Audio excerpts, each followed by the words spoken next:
Soyez les bienvenus dans ce MAC 33. Nous sommes ensemble pour 45 minutes d'information en marine et blanc. Tout de suite, le sommaire de cette émission en images. Dans quelques instants, nous serons en compagnie de Marius Trésor avec lui pour revenir sur la victoire des Girondins de Bordeaux face à Lyon. C'était dimanche 1-0, but de Marouane Chamakh. Également dans cette émission, le tour de l'univers girondin de Bordeaux côté boutique avec Denis Brudieu qui est le responsable merchandising des Girondins de Bordeaux. Avec lui, nous ferons le point sur la nouvelle collection textile, des idées cadeaux peut-être en cette période de fête de fin d'année. Et puis Cyril Jouison, il est le co-auteur de FC Girondins de Bordeaux depuis 1881. C'est un ouvrage qui vient de paraître. Vous connaîtrez tout sur les secrets de la création du club que vous aimez. Bonjour Marius. Bonjour Emmanuel. Comme tous les mardis, on va revenir sur la rencontre du week-end et ce coup de maître qu'ont réussi les Girondins de Bordeaux en terre lyonnaise en s'imposant 1-0. On peut dire que les Bordelais ont frappé fort.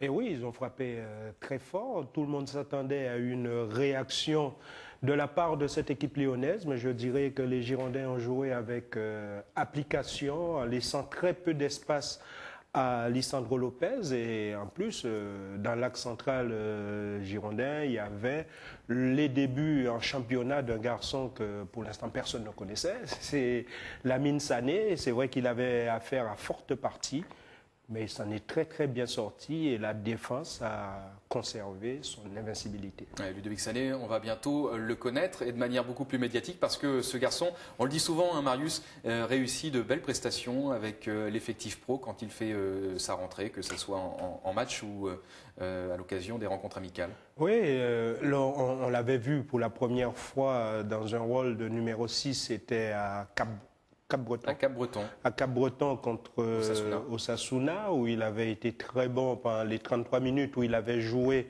à ce poste. Après, il avait été décalé sur le côté droit après l'expulsion de Franck Gioietti.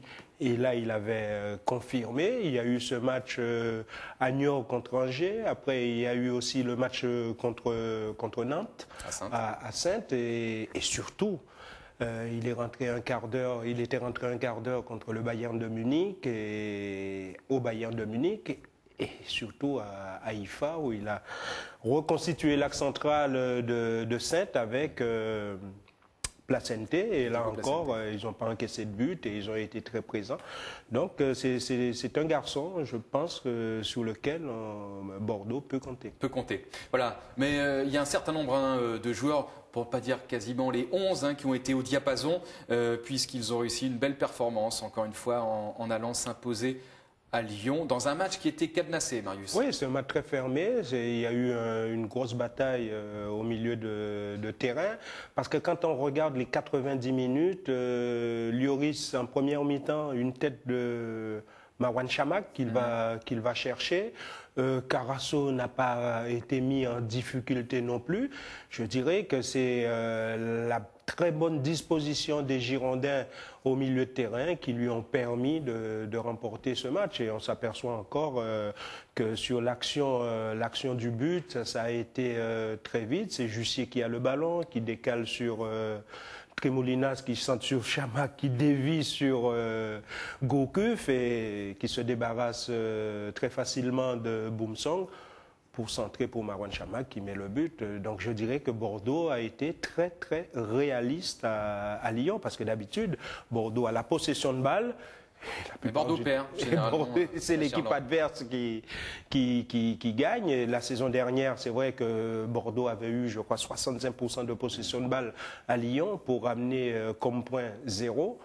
Et cette année, on leur a peut-être laissé un peu plus le ballon aux Lyonnais, mais on est revenu avec les 3 points et c'est très considérable. Il faut remonter à la saison 2007 pour voir les Girondins s'imposer à Gerland. Toutes les actions que vous venez d'évoquer, Marius, on va les revoir bien évidemment en images. Ça commence à la 7e minute avec la première action et une première tête de Lisandro Lopez. Ouais.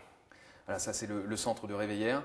Et Lisandro Lopez, qui est un petit peu seul au milieu de la défense centrale bordelaise. Là, je pense que, on a parlé de Lamine Sané, mais là, il est peut-être omnibuleux beaucoup plus par le ballon que de regarder avant où se trouve Lisandro Lopez. Et je dirais que pas Marwan Chamakh, Mathieu Chalmé se retrouve dans une position difficile parce qu'il y a Lisandro Lopez devant lui et je crois qu'il a un autre joueur lyonnais derrière. Donc c'est très difficile pour lui d'intervenir. Voilà, et heureusement que Lisandro n'a pas comment dire, les mêmes capacités de la tête que Marwan Chamakh et au pied effectivement que de la tête parce qu'il était un petit peu seul, il a fallu ouvrir le score et quelques minutes à la défense centrale girondine pour trouver des automatismes.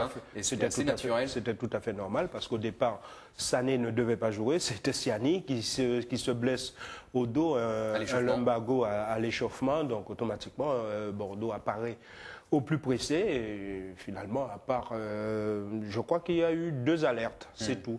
Surtout en première mi-temps, il y a eu 2 alertes et après... Notamment la deuxième, c'est 3 minutes plus tard, encore avec une action de Lisandro, le buteur de Lyon qui là se retrouve pratiquement en 1 contre 1 face à Cédric Carasso, dont le tir...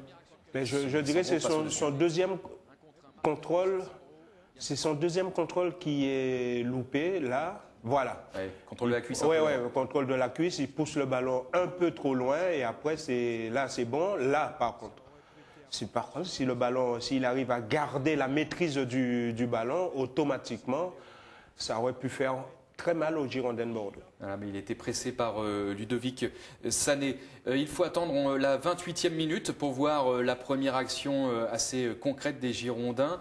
Et c'est par l'intermédiaire de Marwan Chamakh et de cette tête. On a montré cette action, mais il y a une action aussi bien avant.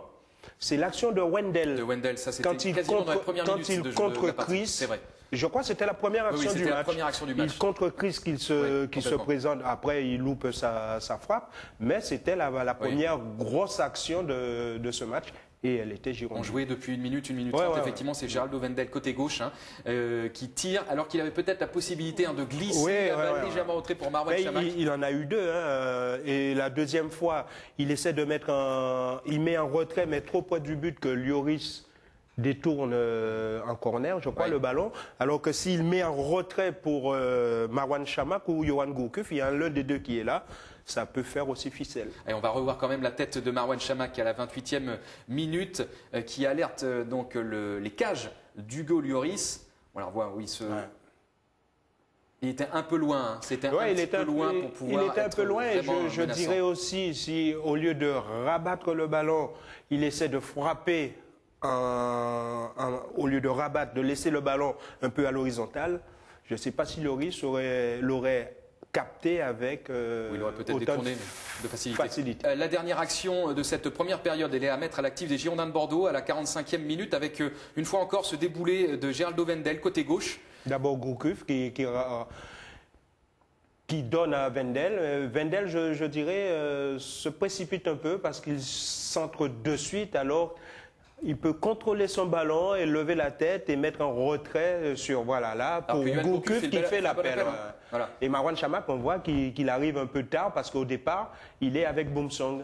Il aurait pu couper la trajectoire de cette balle, Marwan, mais il partait de loin. Les 57e minutes, cette fois, c'est les Girondins qui vont frapper par l'intermédiaire de Fernando. Il faut bien reprendre la deuxième mi-temps et je dirais que contrairement à la première où Bordeaux a été quand même en place, mais sans vraiment être maître du jeu.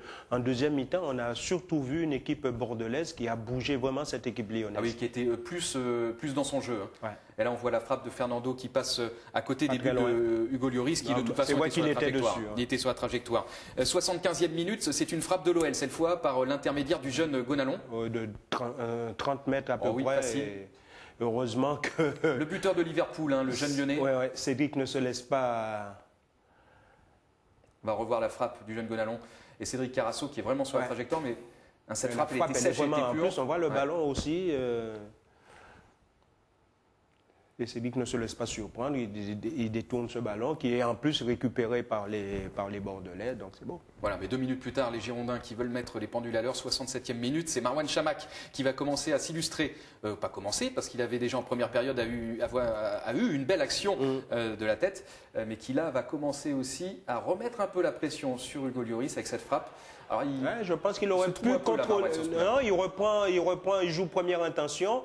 Et je pense qu'il aurait pu contrôler contrôler le ballon, parce que là, déjà, Chris, on ne sait pas avec quoi il repousse ce ballon, mais il y a un peu de précipitation de la part de Marouane Chamakh sur... Et le beau travail de Jussier. Oui, de Jussier, oui. Là, on voit qu'il est un peu le corps en arrière, et on sait pertinemment, on le dit toujours aux gosses, pour vraiment bien taper dans un ballon, il faut au contraire se pencher sur ce ballon. Et là, comme il a le corps en arrière, donc automatiquement, le ballon monte. Passe très largement au-dessus.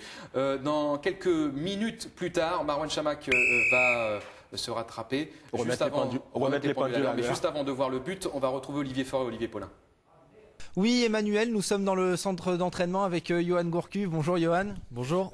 Voilà, juste pour parler de cette élection, meilleur joueur de France Football, c'est encore une distinction après la 20e position du Ballon d'Or. Ça fait toujours plaisir, ça aussi. Hein. Ouais, c'est sûr, ça fait toujours plaisir d'avoir un petit peu de reconnaissance, surtout de gens qui ont prouvé par le passé que des anciens joueurs de haut niveau. Donc ça fait plaisir, mais après il faut pas, comme je l'avais déjà dit pour cette 20e place au Ballon d'Or, faut pas attacher plus d'importance que ça non plus à ça, parce que c'est à travers le collectif que les individualités arrivent à ressortir. Donc c'est grâce à mes coéquipiers et que je suis arrivé à obtenir cette récompense. Tu l'as dit, cette distinction, elle est décernée par des anciens personnages qui ont eux-mêmes été élus premiers, donc des Tigana, Gires, Marius Trésor. Ouais, ça aussi, ça fait plaisir hein, que l'expérience parle. Ouais, c'est sûr, ça fait plaisir d'avoir cette récompense par de tels anciens joueurs, de telles personnalités du football, parce qu'ils connaissent très bien le football. Donc c'est sûr que ça fait d'autant plus plaisir, c'est sûr. Et puis l'autre information, c'est Laurent Blanc aussi, qui lui a le titre de meilleur entraîneur. Ça fait 2 Bordelais, c'est tout bénef pour Bordeaux, tout ça. Ouais, c'est sûr. Je crois que c'est assez logique que le coach ait aussi cette distinction, cette reconnaissance, parce que la saison passée, on a fait une excellente saison avec 3 titres à la clé, et notamment un titre de champion de France. On a réussi à Bordeaux à détrôner Lyon, qui était en train de dominer largement le football français. On a réussi à renverser la tendance, donc je crois que le coach y est pour beaucoup. Donc c'est légitime de le voir remporter ce trophée. Et puis le fait que ce soit enfin un joueur de Ligue 1 qui remporte ce trophée. On avait l'habitude de Français mais à l'étranger. Ça veut dire quoi? Que la Ligue 1 retrouve un très bon niveau, ou c'est toi qui es exceptionnel? Non, je crois que depuis maintenant une saison ou deux, on voit que le championnat français redevient intéressant, et à travers on voit des étrangers, des joueurs reconnus étrangers qui arrivent en France, alors qu'il y a quelques années ce n'était plus le cas. Et donc le championnat français est en train de redevenir attractif, et on voit des joueurs comme Lucho, comme Heinze à Marseille, ou bien Lisandro Lopez à Lyon, qui sont des joueurs de classe internationale qui reviennent en France. Ça fait grandir le championnat français, ça améliore le niveau et les performances des clubs français, comme on a pu le voir notamment en Ligue des Champions, où Lyon et Bordeaux se sont qualifiés pour les 8e de finale, mais aussi Marseille qui était tout proche de se qualifier, pourtant dans un groupe avec le Real Madrid et le Milan AC. Ils étaient pas loin de se qualifier aussi, donc ça c'est très bien pour le football français, pour le championnat. Une toute dernière question avant de te libérer, Johan. Avec un froid comme ça en ce moment, comment on fait pour s'entraîner? C'est pas évident. C'est sûr que là, depuis quelques jours, il y a un froid qui vient d'arriver ici à Bordeaux, et c'est pas évident. Mais je pense que le coach va s'adapter à ce climat, à cette température, et je pense qu'on va modifier les séances d'entraînement par rapport au climat aussi. Donc, mais bon, on essaye de s'habituer, mais c'est vrai que quand ça arrive d'un coup comme ça, il y a encore quelques jours, il faisait plutôt doux, plutôt bon, et là que ça arrive comme ça, c'est vrai que c'est assez surprenant, mais bon, on essaye de s'adapter.